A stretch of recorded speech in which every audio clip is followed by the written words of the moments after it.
Hello everyone, thank you for joining us on The World Now. We'll begin this hour with the ongoing war between Russia and Ukraine, where more than 20 people have been injured in Russian missile attacks on at least 8 regions in Ukraine.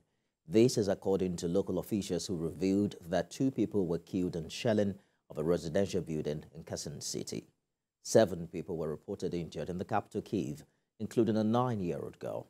We have more in this report. The massive Russian attack, referred to as the biggest strikes by Russia since the 15th of August, hit at least 6 cities across Ukraine and wounded at least 21. The attack, carried out on the International Day of Peace, coincided with the United Nations General Assembly Summit in New York, where the Ukrainian President Volodymyr Zelensky delivered a speech and presented a Ukrainian peace formula.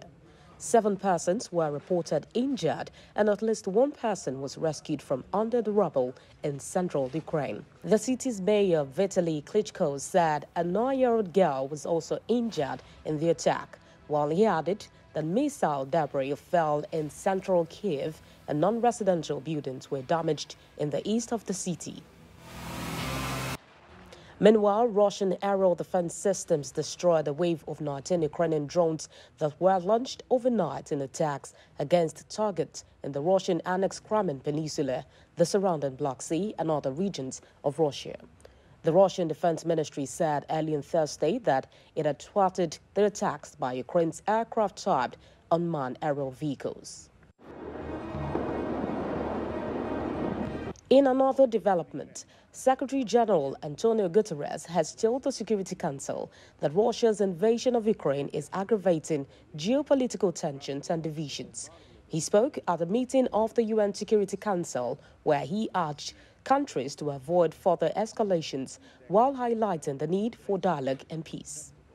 I urge all countries to do their part to prevent further escalation and to lay the foundations for sustainable peace. We are fully committed to the sovereignty, independence and territorial integrity of Ukraine within its internationally recognized borders. This war is already causing limitless suffering. Its continuation risks further perilous escalation. There is never an alternative to dialogue, diplomacy and a just peace.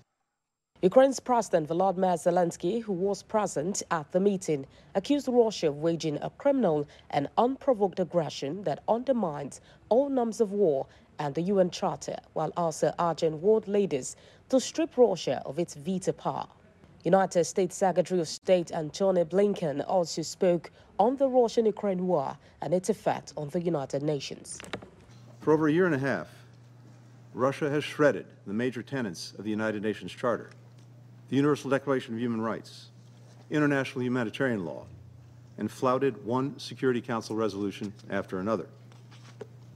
President Putin is betting that if he keeps doubling down on the violence, that if he's willing to inflict enough suffering on enough people, the world will cave on its principles and Ukraine will stop defending itself.